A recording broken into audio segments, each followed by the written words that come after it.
کیا کبھی خبریں آپ نے نہیں پڑھی؟ کیا آپ نے اس کی تصویر نہیں دیکھی کہ آپ نے اس کو بھیجا ہے اور یہ بندہ ہٹا کٹا ہے اور آپ کو یاد بھی نہیں ہے کہ آپ نے کیا حکم دیا ہے؟ تو یہ شریف خاندان کے لیے ایسے لگتا ہے کہ اسپیشل ارینجمنٹس کیے جاتے ہیں.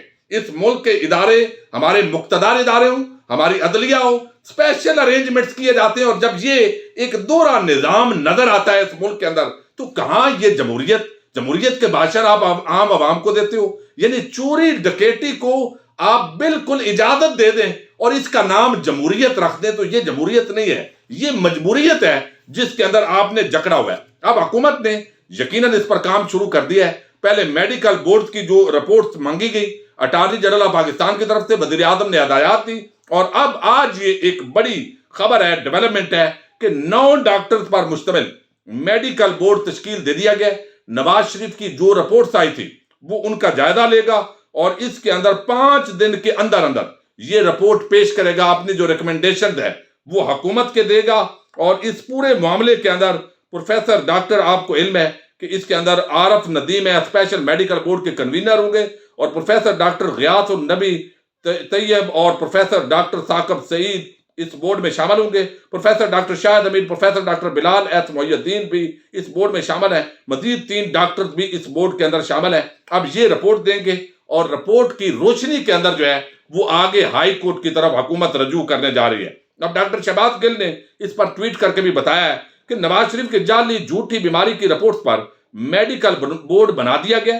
انشاءاللہ اب تفتیش ہو جائے گی کہ نواز شریف کو جعلی رپورٹس بنوا کر دینے میں کس کس کا ہاتھ استعمال ہوا ہے، کس چیز کا خون استعمال ہوا ہے. پلیٹلیٹس کو جعلی طریقے سے نیچے دکھانے کے لیے اگر وہ نواز کا خون نہیں تھا تو کس کا تھا؟ اب سوال ایک پیدا ہوتا ہے. اب وزیر اعظم ہے، ایک عام نشست پر بیٹھے ہیں، ذمہ داریاں ظاہر ہیں اور 1000 کام ہوتا ہے. اب یہ کام کچھ کرنے والے ہوتے ہیں ٹیم کے. اب یہ ٹیم جو وزیر اعظم کی ہے یہ پیچھے 2 سال سے کیوں سوئی ہوئی تھی؟ یعنی ان کو نہیں پتا کہ یہ جو لاہور ہائی کورٹ کی طرف ہمیں رجوع کرنا چاہیے، یہ جو آج کام ہو رہا ہے یہ کیا 1 سال پہلے نہیں ہو سکتا تھا کہ یہ جھوٹ بول رہا ہے؟ تو سارا ملبہ یہ بالآخر جو ٹیم ہے یہ بھی وزیر اعظم پر پرویز کھٹک کی طرح ڈالے گی کل کو کہ جناب یہ جو کچھ غلط ہوا ہے وہ آپ نے کیا ہے اور جو صحیح کیا ہے وہ ہم نے کیا ہے. بہرحال اب دودھ کا دودھ اور پانی کا پانی ہونا چاہیے. اور اگر یہ جھوٹے تو پہلے ہی ہیں لیکن پھر بھی اس کے باوجود آپ دیکھیں گے یہ دفاع کریں گے جو طبقہ ملامتیہ کے صحافی ہیں. اس وقت جو ہے یہ ایک بڑی ڈیولپمنٹ ہے اور اس وقت ٹویٹر پر ٹاپ ٹرینڈ ہے کہ صدارتی نظام لاؤ ترقی پاؤ. ٹویٹر پر یہ ٹاپ ٹرینڈ ہے. یقینی طور پر یہ ایک بڑی خبر ہے اور میں آپ کو پہلے کہہ رہا ہوں کہ میں آپ کو کوئی خواب نہیں دکھا رہا، مسلسل میں کہہ رہا ہوں صدارتی نظام آ رہا ہے، کوئی دن رات میں نہیں آ رہا. اس کا ایک بڑا مشکل پروسیجر ہے آئین پاکستان کے اندر. اس کے لیے باضابطہ طور پر پہلے وزیر اعظم نے اناؤنس کرنا ہوتا ہے کہ اگلا جو الیکشن ہے اس کے یہ مقاصد ہے، ریفرینڈم ہوگا. ریفرینڈم کی روشنی میں عوام یہ بتائے کہ ان کو پارلیمانی نظام چاہیے یا صدارتی نظام چاہیے، اور اس کے بعد جو نئی اس طریقے سے حکومت آئے گی اس کو مینڈیٹ دیا گیا ہے. اب یہ پورا معاملہ اور پھر جو ہمارا آئین پاکستان ہے اس کے اندر تقریباً چونکہ وہ پارلیمانی نظام حکومت پر بیس کرتا ہے تو اس لیے یہ بڑی مشکلات ہیں. لیکن یہ یقینی طور پر ایک عرصے سے ہمارے مقتدر حلقوں کے اندر جو بعض لوگ ہیں وہ بھی ڈسکس کرتے ہیں، ظاہر ہے جو باتیں وہاں سے آتی ہیں کہ پاکستان کے لیے یہ پارلیمانی نظام حکومت ناکام ہو چکا ہے اور یہاں پر دھاندلی کے ذریعے یہ زرداری اور شریف گینگ آتے ہیں، آپس میں کمپرومائز کرتے ہیں. خیبر پختونخوا میں کبھی مولوی حضرات آ جاتے ہیں، فضل الرحمان اور جماعت اسلامی، وہ ان کو کچھ نہ کچھ حصہ دے دیا جاتا ہے اور ایک تماشا لگا ہوا ہے. اور کرپشن چور بازاری جو ہے وہ ایسی کرتے ہیں کہ نظام کو اتنا کمزور کیا ہوا ہے اداروں کو کہ وزیر اعظم چاہتے ہوئے بھی ان کی گرفت نہیں کر سکتا، وزیر اعلیٰ چاہتے ہوئے بھی گرفت نہیں کر سکتا. اس کی وجہ یہ ہے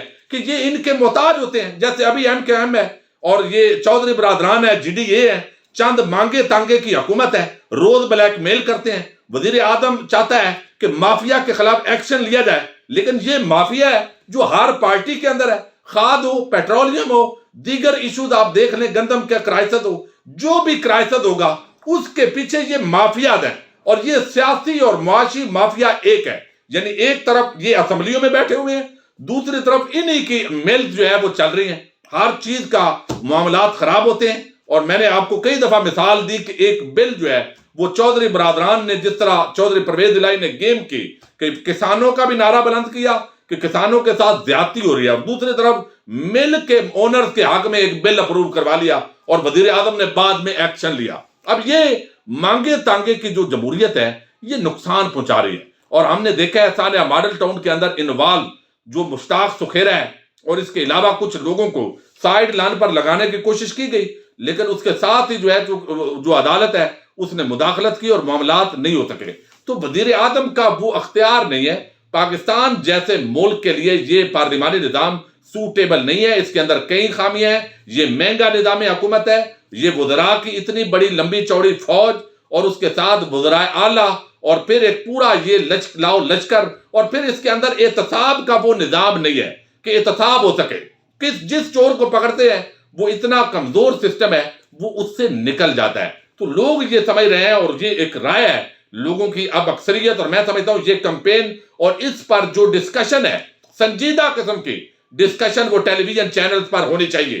یہ نہیں ہے نظام عوام کے لیے بنائے جاتے ہیں، یہ کوئی آخری نظام نہیں ہے پارلیمانی نظام کہ اس کے حق میں جی یہ مطلب ہے پاکستان توڑ دیں گے جس طرح بلاول دھمکی دے رہا ہے۔